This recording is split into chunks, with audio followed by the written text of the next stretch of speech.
Welcome to Snoozecast, the podcast designed to help you fall asleep. On Snoozecast, we read excerpts from public domain works and occasionally original stories. We'd like to thank our listeners. If you enjoy our show, please review us on Apple Podcasts and also share it with a friend. The best place to listen to us is on our website, snoozecast.com. That way, you can play a single episode and fall asleep without another one automatically playing. This episode is supported by Scratching a Good Itch. Tonight, I'm excited to read a Snoozecast original titled Cave Diving in Tulum. Tulum is the site of a pre-Columbian Mayan walled city which served as a major port for Coba in the Mexican state of Quintana Roo. Cave diving is a popular attraction as the area boasts thousands of cenotes, or underground caves.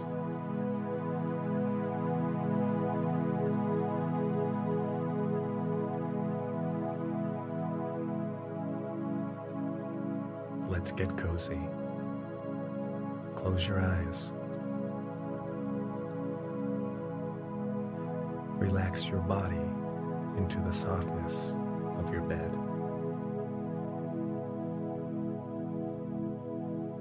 Now, take a few deep breaths.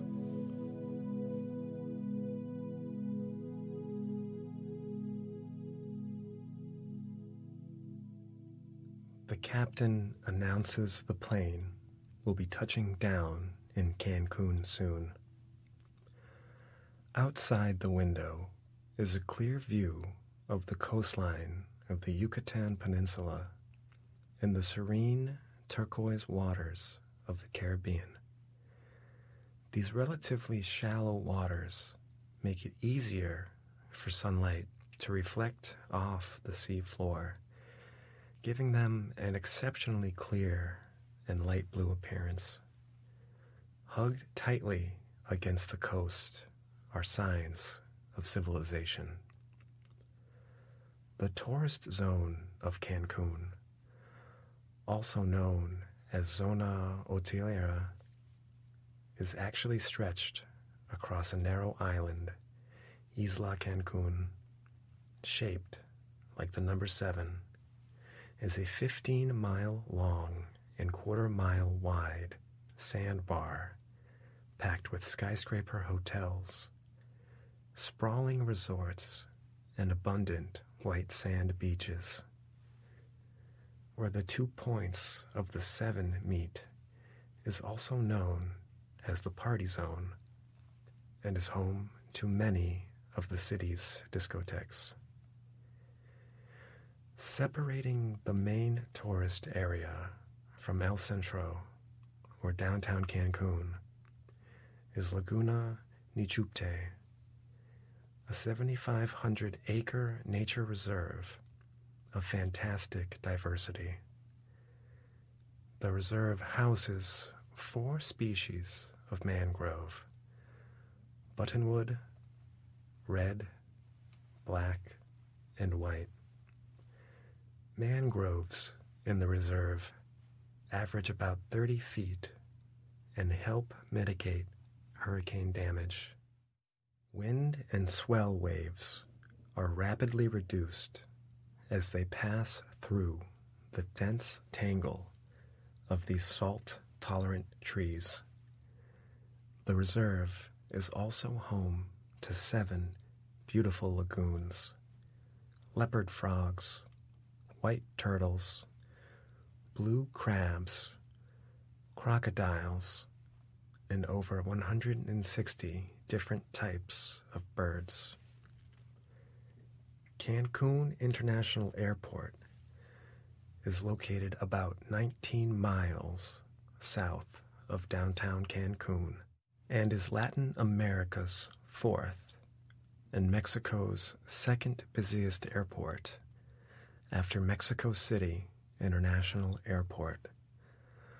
Although it's possible to get to Tulum from Cozumel, a small island 12 miles off the Mexican coast, and about 20 miles closer than Cancun, the majority of tourists prefer to avoid the ferry ride which separates Cozumel from the Riviera Maya mainland, and instead make the 80-mile journey south on Federal Highway 307 by bus, private shuttle, or rented car.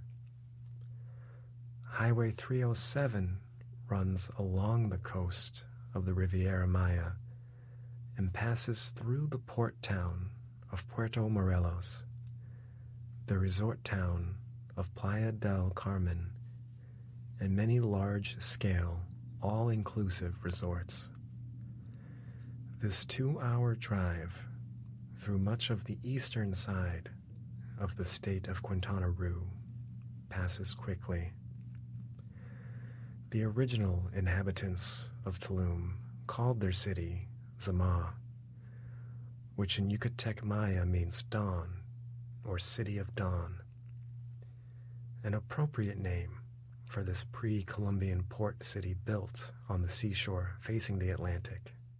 Juan Diaz de Solís, a 16th century navigator, part of Juan de Grijalva's 1850 expedition of the eastern Mexican coastline, described Tulum as a city or town so large that Seville would not have appeared bigger or better.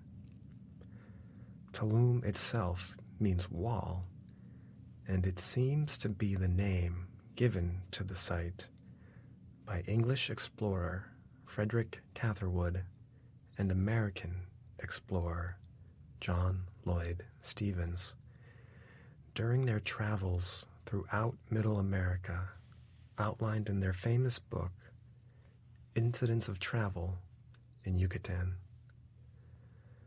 Tulum is also separated into 2 distinct sections, connected by crossroads at the entrance to the city.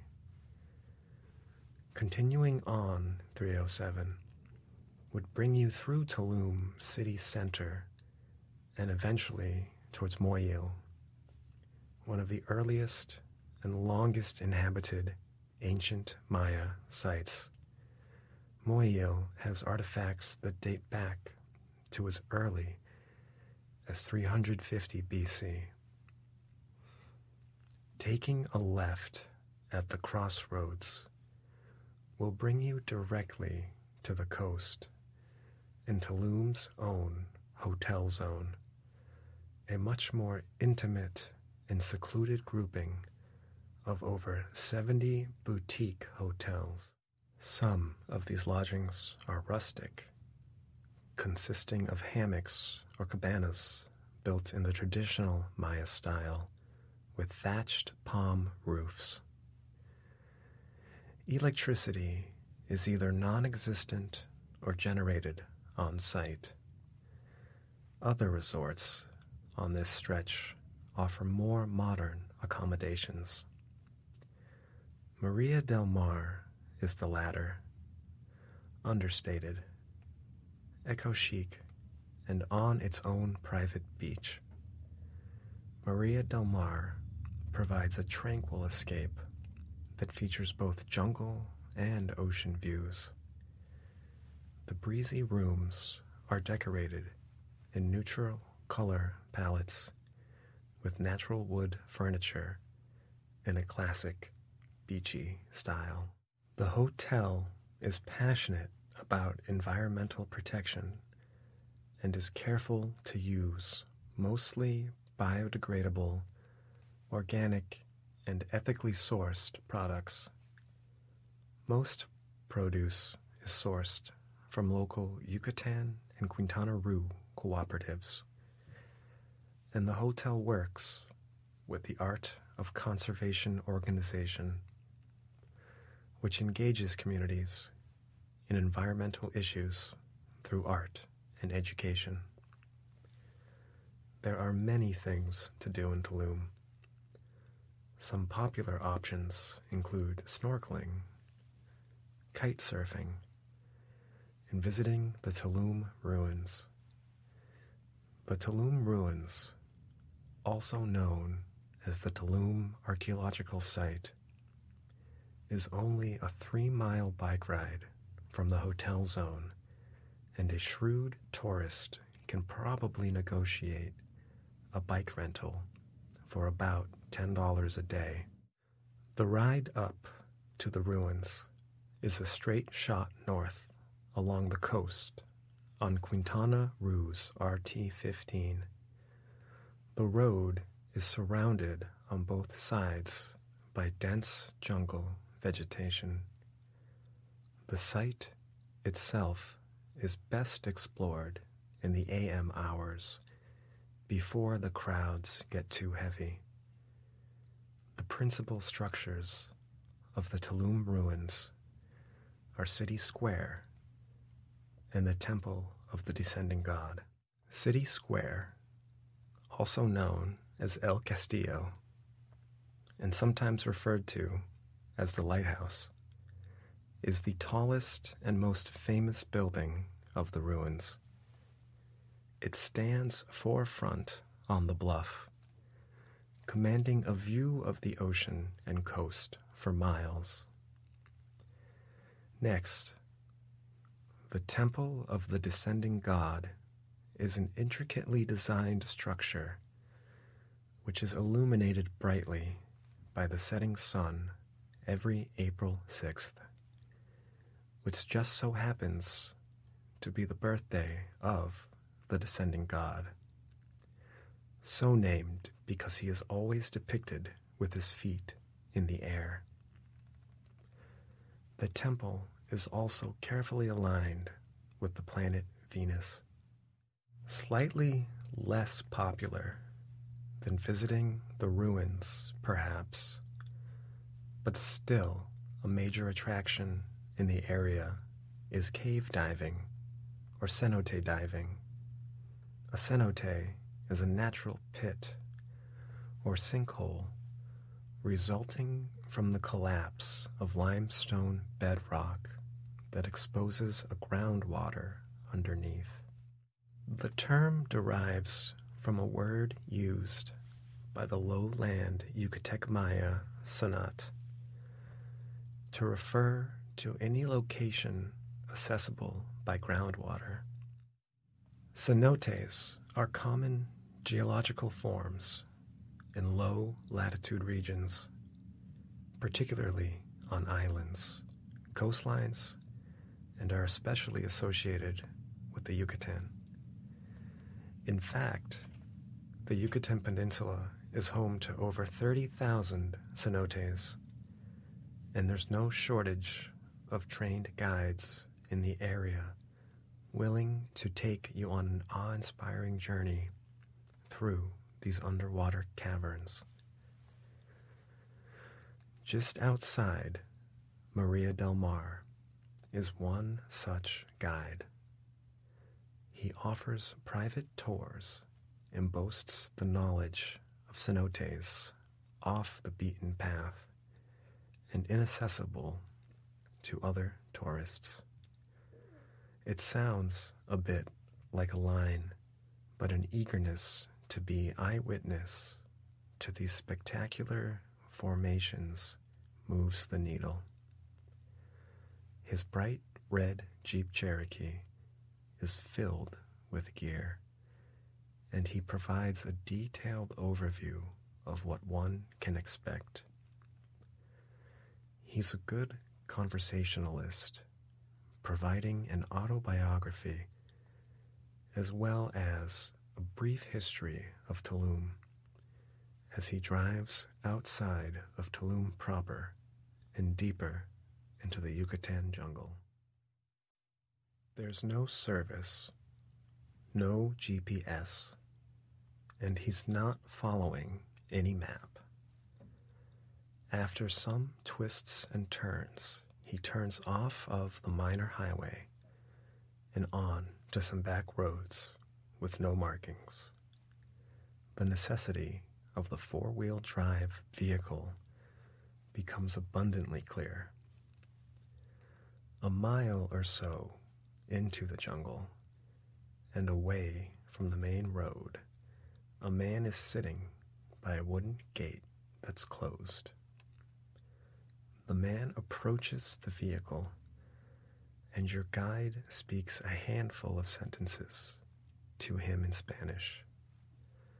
The guide offers an unknown amount of pesos, and the man thanks him, opens the gate, and walks back to his post.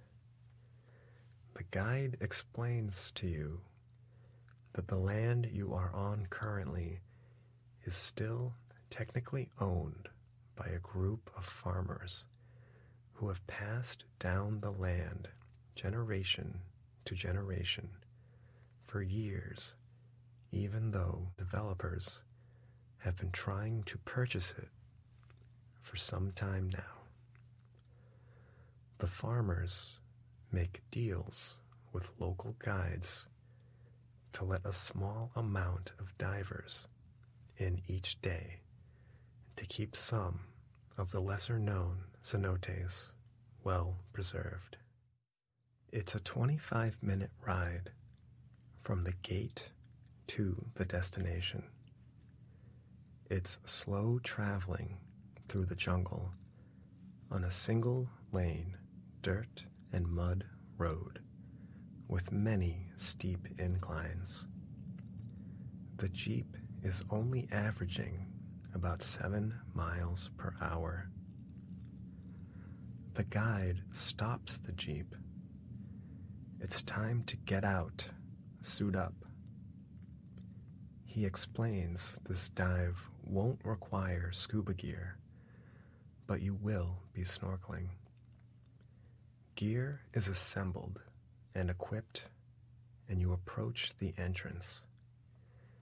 It's an opening in the rock face dug into the side of a hill.